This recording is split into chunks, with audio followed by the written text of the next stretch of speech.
Welcome to the Reiki Gateway podcast with Reiki Masters Kathleen Johnson and Andrea Kennedy.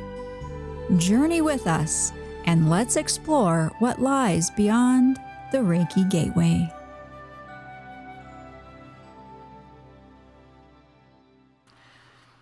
Hello everyone, and welcome to the first full-length episode of Beyond the Reiki Gateway.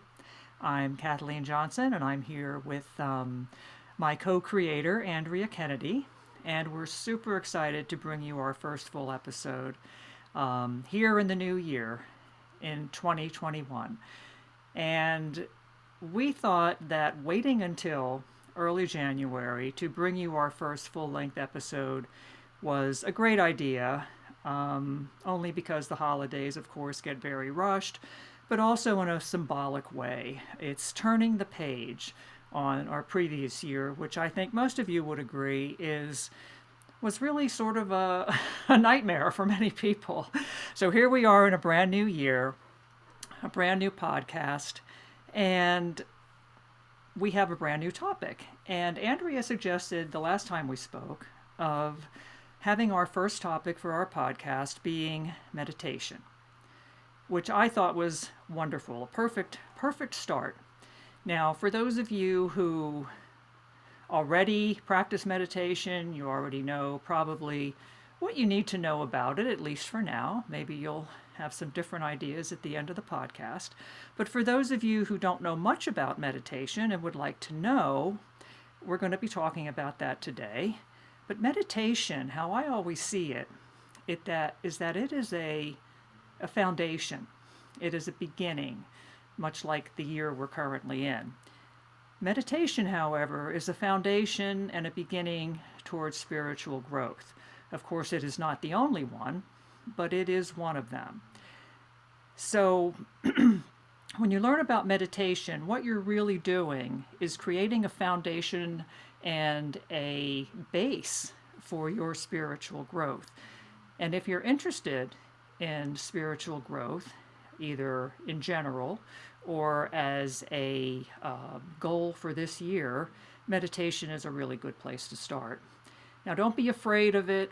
I remember when I first started in meditation, it was scary because I really wasn't sure if I would be able to do it.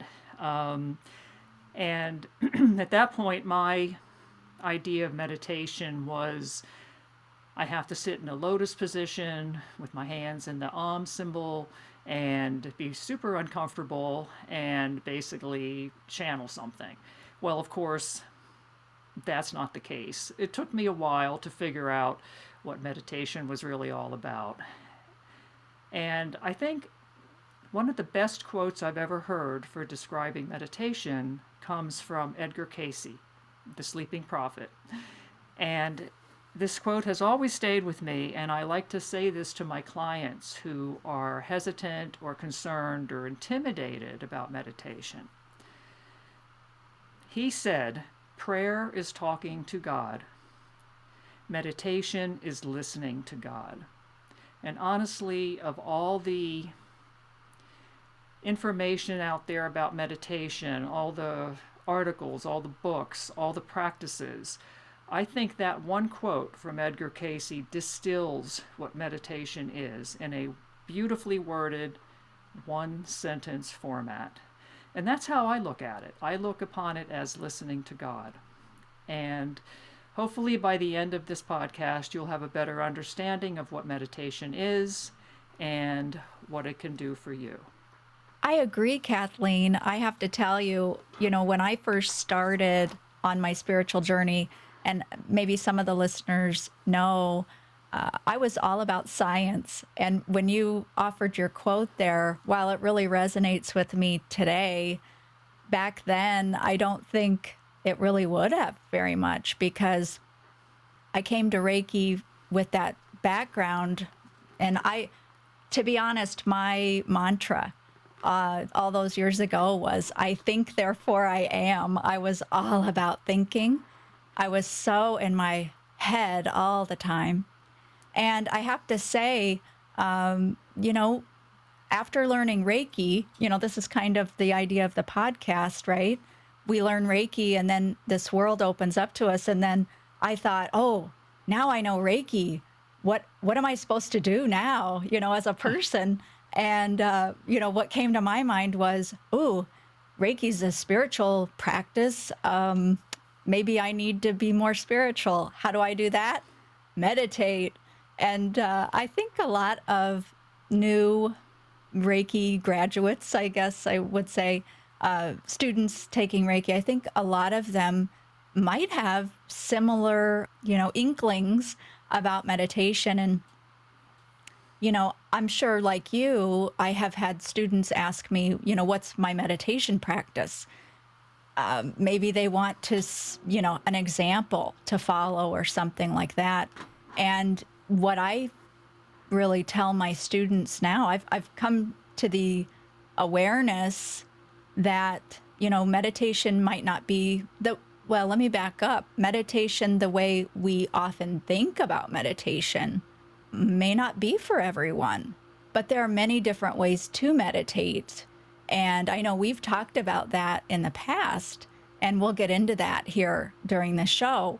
But, my impression, my understanding of meditation is very much broadened through the years. And I have to say, in my early days, guided meditation was just a huge part of my success with meditation. But I'd have to say I was pretty not good at keeping a regular type schedule about meditating. And that's what a lot of us think, is it's got to be a regimented, regular, strict practice in order to get the benefits out of it. And I must say, back then, that's really why was motivated to meditate. I wanted the benefits about it, and one of which was spiritual. But I knew about physical, benefits, and being less stressed, and that it's just good for the physical body. So that's a lot of what drew me to it back then. But it was also for me about striving to be a better Reiki practitioner, because that's what I thought I needed to do back then, for sure. And so, to circle back, what I often tell my students that ask me how I meditate today is I tell them I really don't have a regular meditation practice. Confessions of a Reiki master, right? But I just don't. I meditate when the idea resonates with me, and then I select how I might want to meditate. And again, we'll talk more about that here coming up. But I just have found for myself that if I try to schedule meditation, or if I try to have a regular routine or structure there, it just becomes another should in my life, something I should do. And then that just doesn't really work out well for me. I'm much better in the flow. And I ask myself instead, oh, what do I feel like doing today or right now in this minute? And I try to listen to whatever that is. Sometimes it's meditation, sometimes it's, something else that's also beneficial or could be meditative. So, Kathleen, what kinds of things do you do to meditate? And I guess the first question, too, to ask, do you have a meditation practice? What would you tell your students? I'm like you, Andrea. I don't have a regular meditation practice. What I learned, and I think you touched on this as well, is that Reiki is a form of meditation. And I started meditating before learning Reiki, several years before, as a matter of fact. But I never felt like I quite got the hang of it, if you know what I mean. And Hmm. it became almost like a struggle, a chore, and I knew that that wasn't the way to approach it. And once I had Reiki, though, and I realized what I was feeling while I was channeling Reiki, I knew that that was a form of meditation. So I think Reiki came to me when it did, and as it did, for a variety of reasons. But I also think it was showing me a way where I could meditate and could listen to God, if you will, or Source, or Creator, or whatever name you choose to use. But it is not the traditional, way of Reiki, of meditating, excuse me. And that's okay. And I think one of the most important things about meditating is that there is really no one right way to do it. And when I was starting out with meditation, I used guided meditations because that definitely kept me focused. If I was left to my own devices, I would just sit there and think about if I did the laundry, what I was going to make for dinner tonight, did I remember to make the dog's vet appointment, those kinds of things. And it became an exercise in frustration. And then I started doing the shoulds, as you said. I started shoulding myself. Hmm.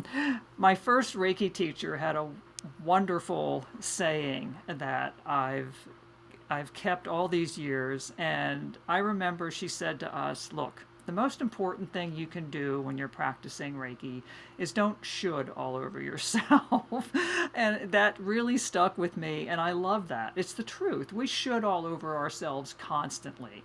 And so when I removed should from my vocabulary about how to approach meditation, it was very liberating. I found the path to meditation that was right for me, and that is with Reiki.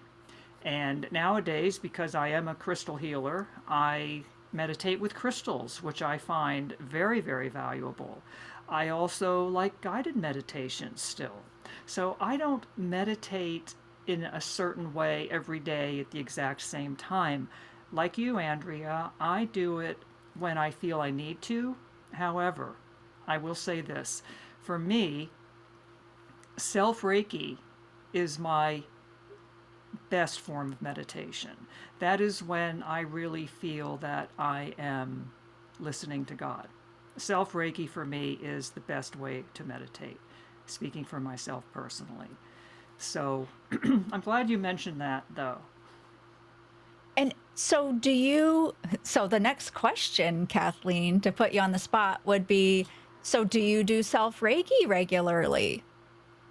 Oh, yes. Oh, yes. And honestly, I am a real nag with my students and clients who have Reiki about staying up with self Reiki. I think it is the most important thing a Reiki practitioner or just someone who has Reiki, even if they're not practicing it professionally, but anyone who has Reiki, I think the most important thing they can do for their health, their spiritual, their mental, their emotional, and their physical well being is to practice self Reiki every day.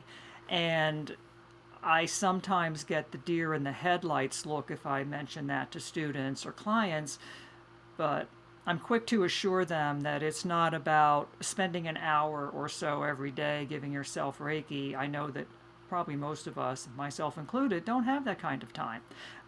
However, I have found a way that works for me, and what that is I do self Reiki first thing in the morning before I get out of bed. I recite the precepts to myself, and I really feel them in my heart and what they mean and what they can do for us if we would abide by them. I feel them, and then I may do 5 to 10 minutes of self Reiki, and I get on with my day. I do the same thing at night before I falling asleep. And sometimes I fall asleep before the treatment is over, but that's okay. I'll wake up a little later and I have my hands folded across my solar plexus, but that's all right. No harm done, right? But I do think that self Reiki is the gold standard for maintaining the health and the growth of Reiki practitioners. Yeah, I totally agree. I suggest that to my students as well. The morning, because the world doesn't know you're available yet. So, what that's a great time, and also at bed. When we retire, when we shut that bedroom door, the world is on the outside. So, I think we have a bit of solitude at both of those times. But what really got me to chuckle too was another way that we're so similar. Back in the day, I wasn't good at meditation either. And so I have a tendency that I'll want to make everything perfect. Want to make everything perfect. So I need a meditation cushion. I need a meditation journal. So I would come up with all of these external things that I would have around me or whatever it was. I would make this routine and so regimented. And I look back on that now and I just think, that was just really me sabotaging myself, probably. But, speaking about Reiki as a meditation, this is so funny to hear you say that because for myself, I would meditate for a bit and then I would peter out. It was less and less often. And I was in the should zone there. And so I would sort of beat myself up about it. I'd make myself feel like I failed at it or something. And when I felt enough motivation again, I would restart, recommit. And I did that over and over through the years. And then one day I decided to go to a mindfulness meditation group and I just showed up one day for the first time. And the leader of the group that morning had everyone the regular attendees, go around the circle. And she asked them to offer what their regular mindfulness meditation practice had offered them. What benefit had that provided? And I sat and I listened, and, it was all the things that we normally would hear about with meditation, feeling less stress, less worry. Some people had health benefits like lowering blood pressure and things like that. But there was this one woman in the group, and she said that she had a great description. She said that it used to feel like life was happening like right at the tip of her nose, and she was reacting to everything, about, happening, coming at her in her life. And through her meditation practice, what ended up happening for her was life felt like instead it was happening at a greater distance, not right in front of her. And that space, that perceived space between her and the events, allowed her to observe, be separate, and then decide how to respond. I'll never forget that morning because as she was describing that, I thought to myself, not only have I seen the benefits that everybody else has mentioned here, but that one, when she said that, it resonated so deeply with me. And I thought, wait a minute, I've had that realization in my own life, exactly how she put it.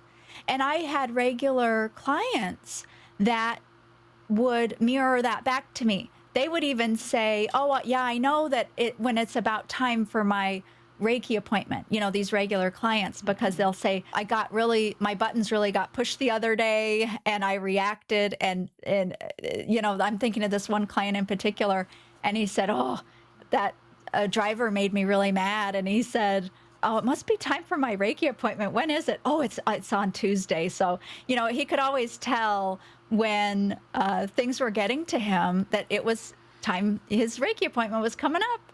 And so, not only as a practitioner, I had seen that, but I'd seen that in my clients as well.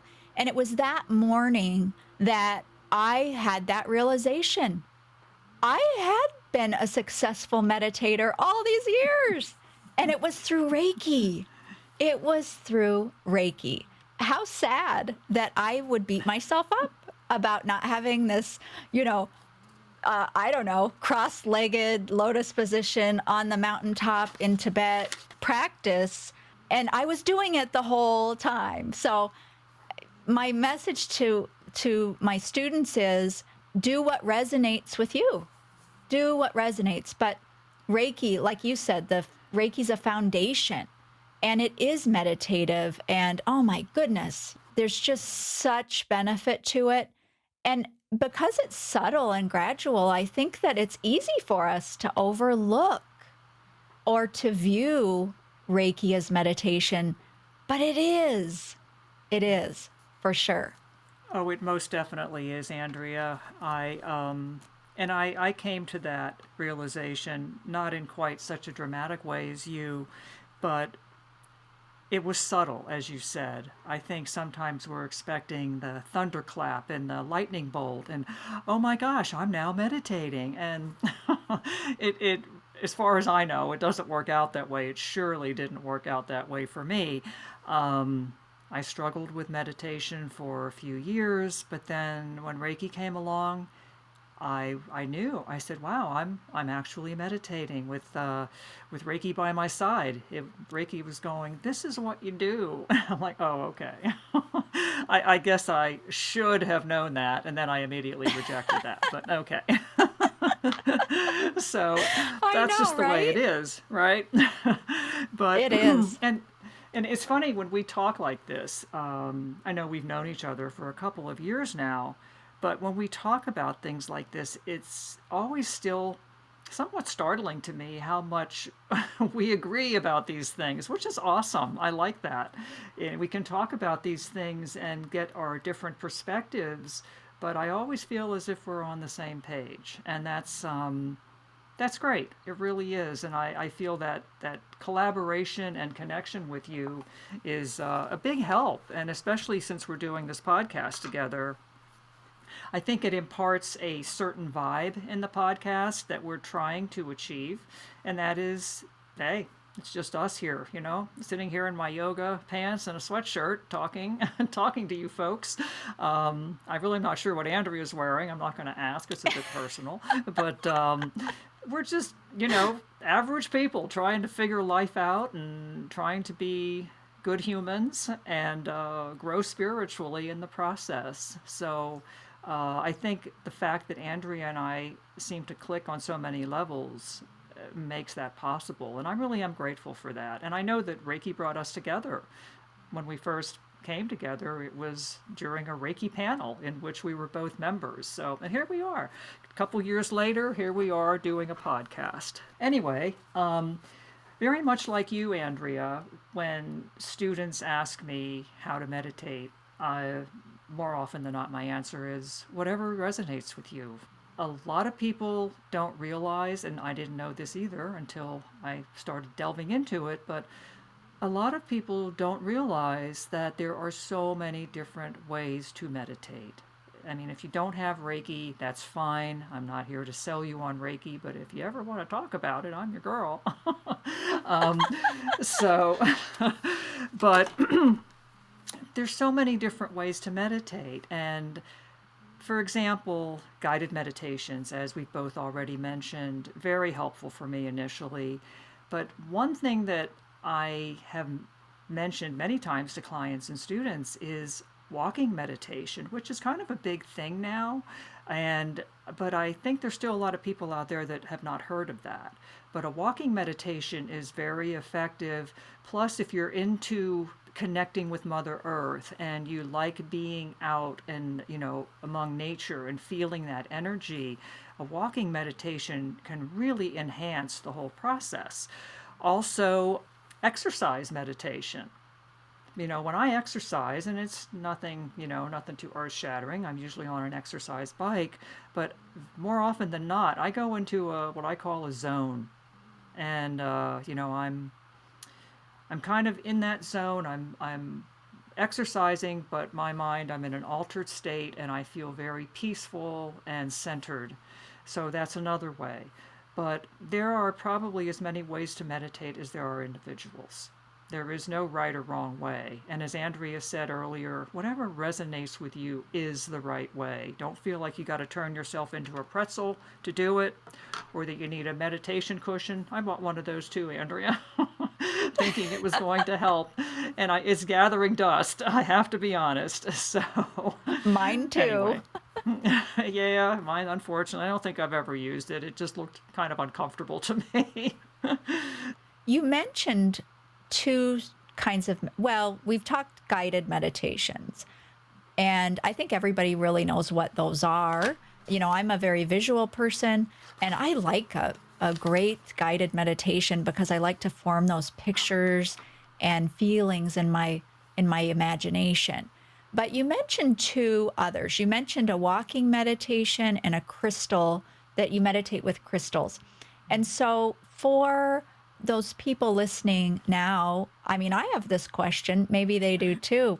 Can you explain a walking meditation? So you go out, I would imagine it's you by yourself, and you go outside. And so, how do you do a walking meditation? That's a good question because a lot of people have never heard of that. There are actually walking meditations that are guided, and that is usually what I do. I'm like you, Andrea. I like to have a visual base. I'm very visual and I like getting those images. It just helps me to focus and I enjoy that. So I use a guided walking meditation and I don't do it throughout the year because the weather is not always favorable for that. But what I do is I will go outside my home, and I live in the country, so it's a very rural area, and I have my headphones on, and I am a huge fan of Mother Earth. So anytime I can be close to her in a way that I feel her connected beneath my feet is a good thing for me. So you're just walking along, you feel that connection to Mother Earth, and as you focus on your feet touching the ground and the way your body feels when you walk, and how all the muscles and the bones and everything within your body is working in harmony to move you along and conduct this walk. And it becomes very powerful because you start to think about how much is going on within you and around you on a simple walk, and something we just take for granted. We're walking, okay, no big deal. But during the meditative part of that, it becomes a big deal. It becomes a very powerful force. And for me, I start to feel this deep gratitude for having that ability to walk and to feel and to sense that connection to the earth mother beneath my feet, and to sense so much more than myself while I'm doing this. That is one of my favorite ways to meditate, other than self-Reiki, of course, but I have a few. I mean, there isn't any one that I would say I do, more than others. Well, I guess self-Reiki, but in terms of just straight meditation, I like them all. Walking meditation is great when the weather is nice, not so much fun when the weather's not nice. So I hope that answers your question. Your answer was a little surprising to me because I was expecting a more outward view, perhaps looking at the leaves of the trees or the blades of grass or hearing the crunch of the pebbles beneath your feet. I was thinking more externally. So your perspective of looking inside the body and going in, that was actually kind of surprising to me. I like that. So now I'm thinking I'm going to go out there and do that. But it's really hard for me because I just love nature and the beauty of I mean, just the bark of a tree. Oh my goodness. I could just get lost in just looking at that, admiring that. There's just nothing at all like nature. It's truly a blessing for you to be out in a rural place. But if somebody doesn't have that, even if they're in the city, the perspective of looking within and feeling within the body, you never lose that. You always have the ability to do that. So that's amazing. You just don't need anything fancy at all. And just the act of walking, I have such gratitude for that. I guess I have done walking meditation. I just wasn't aware of it. So that is really interesting. The other thing I was wanting to ask you about was the meditating with crystals.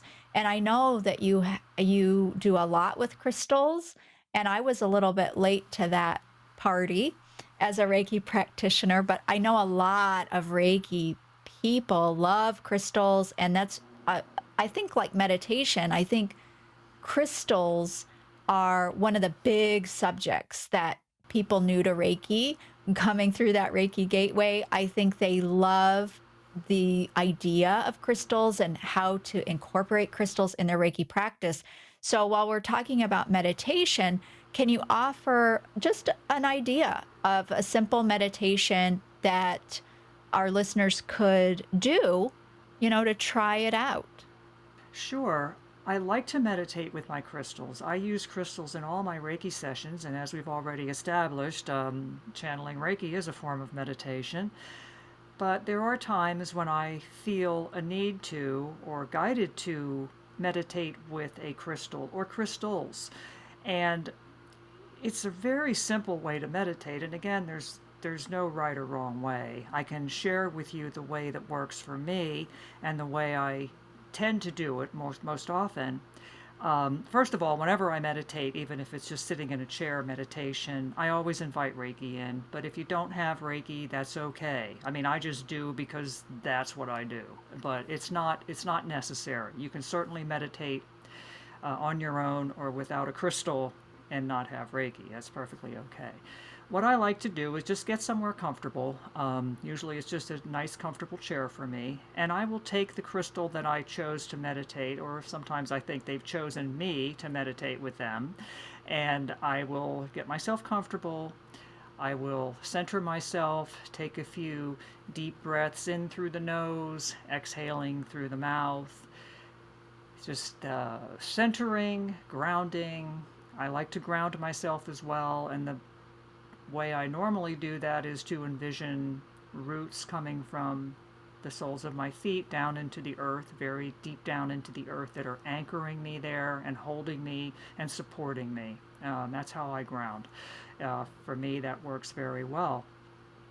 And then I will hold the crystal in my palms. I put my hands in front of me in my lap with the crystal in my hands, and I will then ask it if it has any messages for me. And then I guess, wait. I allow any messages to come through that need to. I don't force it. I don't should myself. I just allow it to unfold. More often than not, I will receive a message from the crystal. It may have something to convey that it can't unless I am actually focused on it and intending that I meditate with it. So my focus is on the crystal. I usually look at it. I don't close my eyes in a crystal meditation. I like to look at the crystal and look at the way the light plays upon all its facets and anything else that strikes me, any nicks or breaks or any kind of imperfection. It's all fine. It doesn't have to be a perfect crystal. And actually, most of my crystals are not perfect. They are perfectly imperfect, like all of us. And honestly, the meditation doesn't take that long. Usually I will receive a message of some sort within, I say, 10 or 15 minutes. But it's a very peaceful way to meditate. I enjoy working with crystals so much.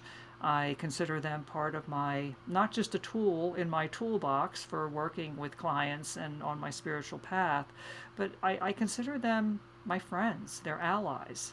And they have been great allies on my path. And so I like to do them the honor of meditating with me whenever I feel the need or whenever I sense that they would like to do so. I encourage any of you who enjoy working with crystals, whether or not you have Reiki, to sit and meditate with them from time to time and see what comes up. I think you may be surprised. And especially for those who are just new to crystals, I mean, I know that there's all kinds of information out there about crystals, like, oh, rose quartz is for this, and clear quartz is for that, and amethyst is for this.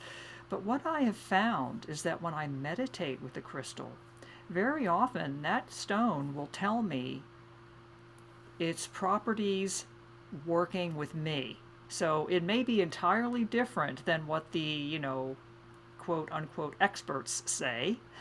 But again, the crystals are going to work with us in the way that is right for us. So maybe rose quartz for the rest of the world is about emotional balance and, instilling harmony and love and compassion, which it is. I mean, it's wonderful for that. But maybe it has something more to offer, certain individuals, or maybe a completely different purpose. And that's what I really love about meditating with crystals, because I always learn something new about them. It's not just what's written in the books. The crystals themselves will tell you what they're all about and how they can work with you and how they can help you. So I really encourage you, if you have an interest in crystals, to give it a try. And let me know how it works out. I would love to hear from you. You can email me, send a note to our website. I would love to hear from you. And I'm happy to offer any suggestions if you run into any snags. So happy to help in that. I love crystals. I love sharing my knowledge of them. And I'm always opening to learning more about them. So am I. And I love your answer to that. It's so straightforward and easy. And I would say, I know we are going to have many episodes here on the podcast about the different aspects of crystals, crystals and healing, properties of crystals, and things like that. I'm all about not labeling things.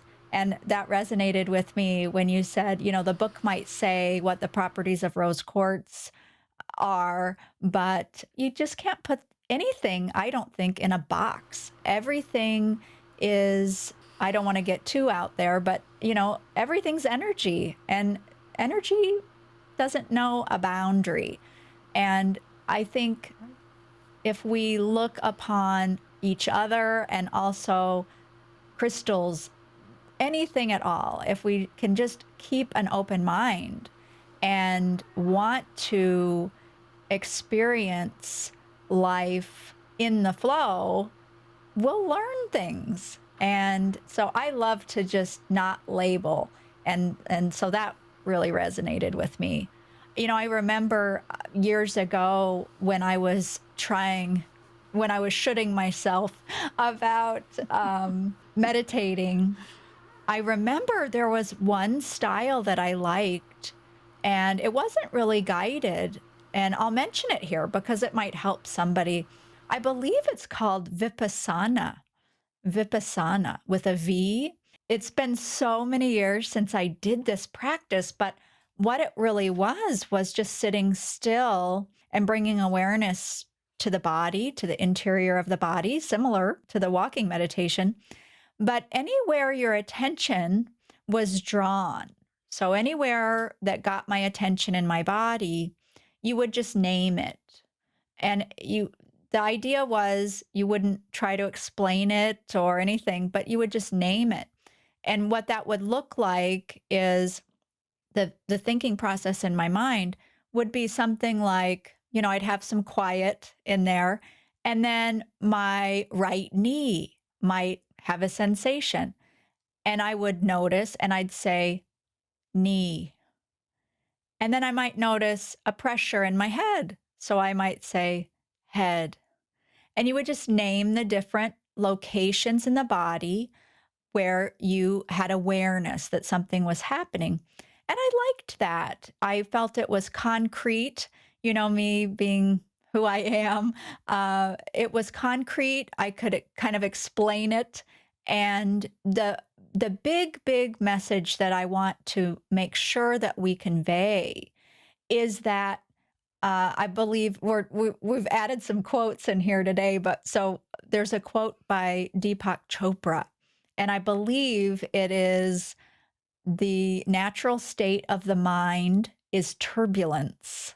And so I would offer that as a big message to everybody interested in meditation, because it is not about having no thoughts.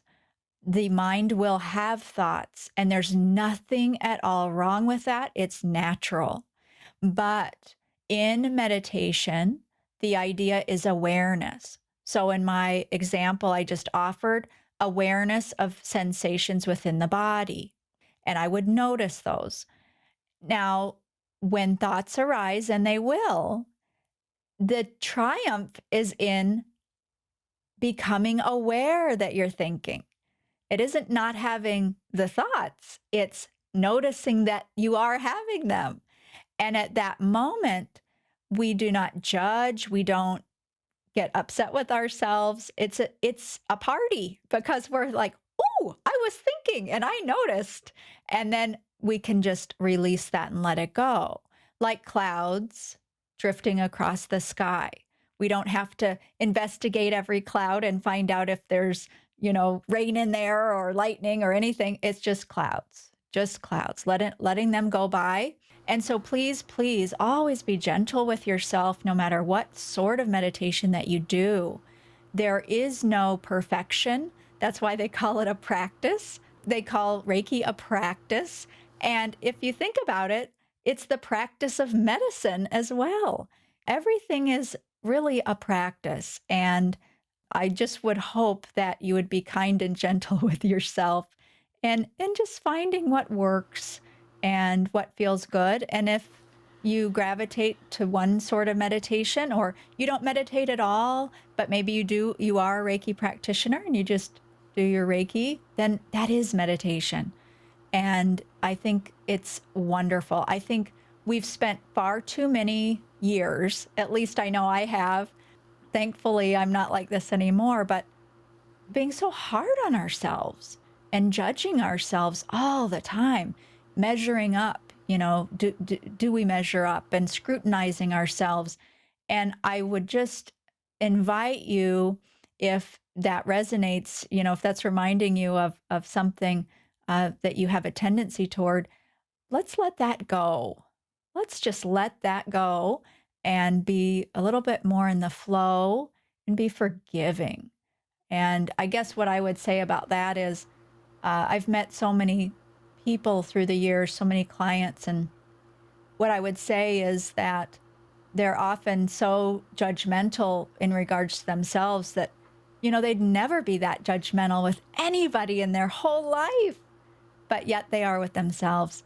So I would invite you to really treat yourself as if you're your best friend.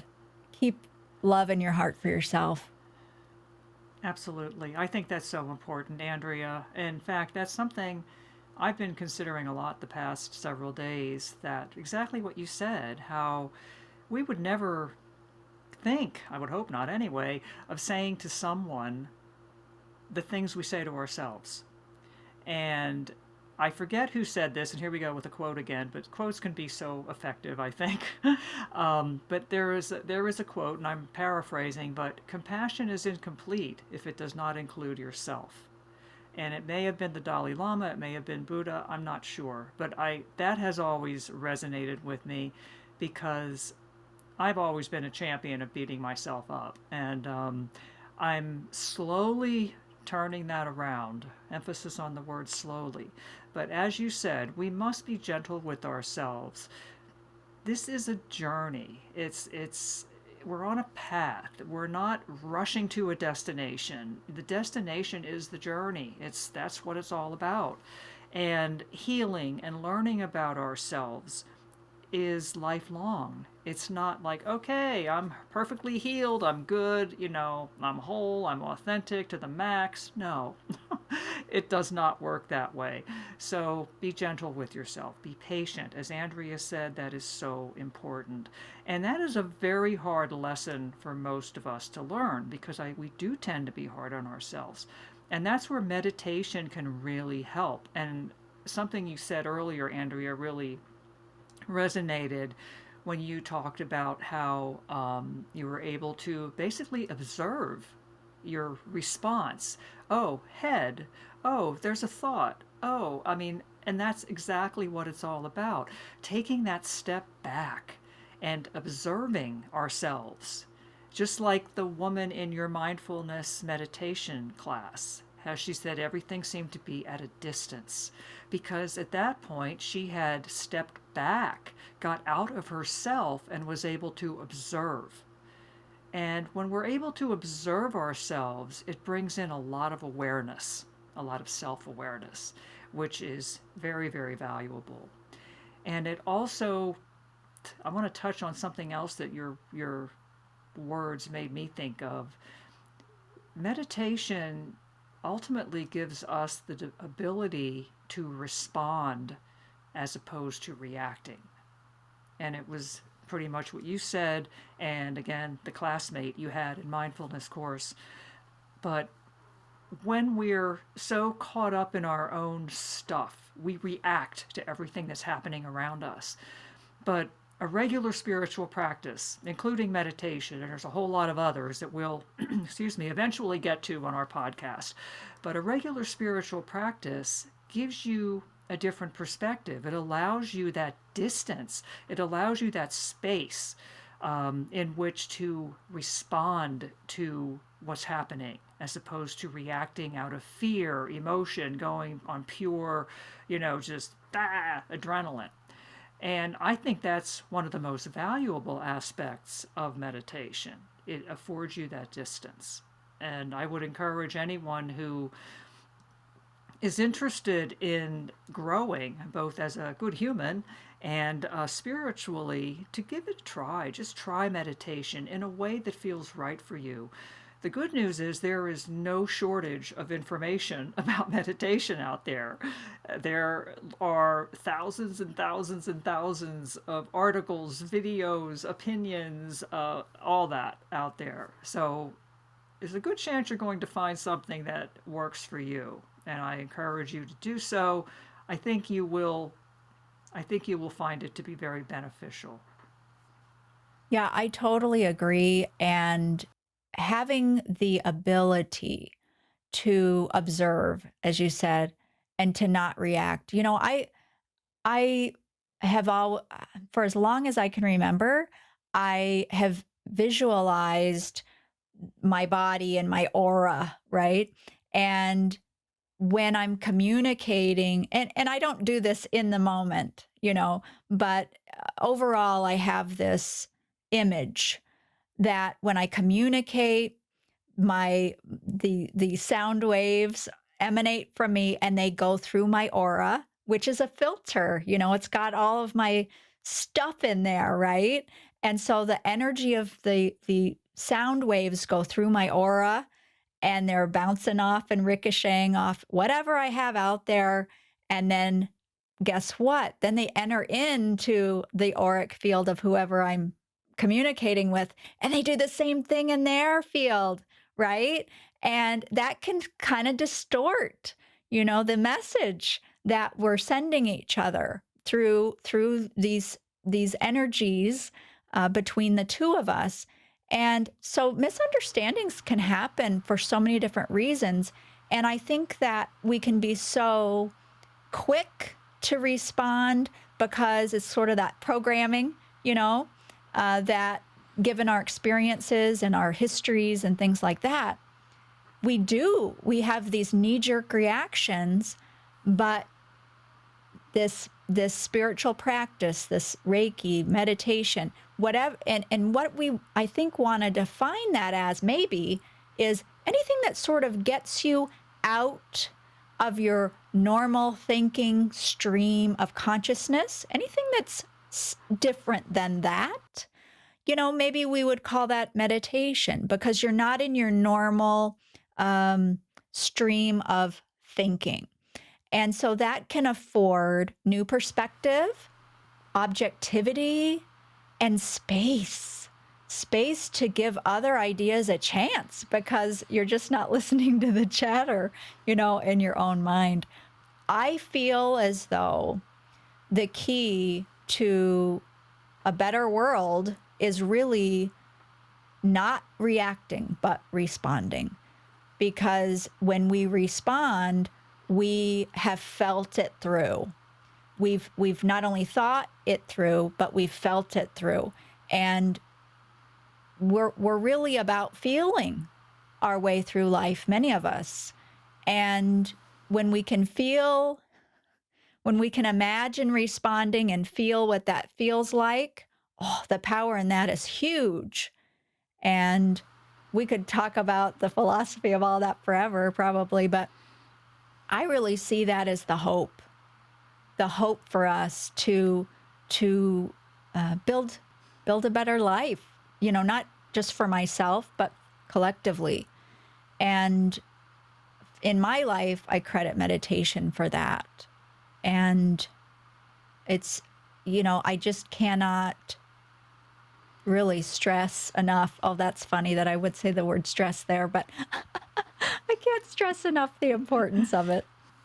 I agree, Andrea. I think it is very important. And being able to step outside of ourselves makes all the difference. One of my recent articles addressed this whole react versus response. And it's most of us react, and that's just the way it is. We react to what's happening around us, but when we have a regular practice, regardless of what that spiritual practice is, it does afford us that ability to move out of ourselves because we get so caught up in our day to day stuff and in our heads. I know sometimes my head can be a very weird place to be. And I imagine I'm speaking for many of you when I say that. And it helps to just get out of that head space, that mind space, that monkey mind that never ever stops the turbulence, as Andrea said, that Deepak Chopra has said. It's very true. The mind's natural state is turbulence.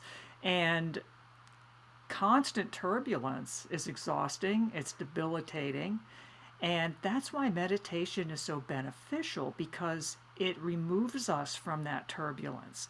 It shows us that there's a better way to be, a more healthy way to be, more compatible with who we are, and that is calmness and peace, inner peace and serenity and tranquility. And when we allow ourselves to step out of ourselves and give ourselves some distance from the monkey mind that never stops, wow, it can be powerfully healing, and not just spiritually. Meditation, since we are talking about meditation in this instance, meditation is helpful on all levels of our being: physical, emotional, mental, and spiritual. It is not limited to spiritual growth. The physical benefits of meditation have been proven over and over again, as well as the emotional and mental benefits.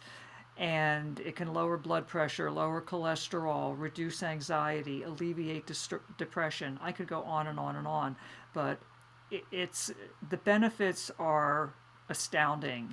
And one of the good things that's happening nowadays is that mainstream medicine is prescribing meditation for their clients who may be having difficulties in certain areas, such as high cholesterol, high blood pressure, or anxiety or depression. They are prescribing it now. So meditation has really arrived. And it has arrived because it works.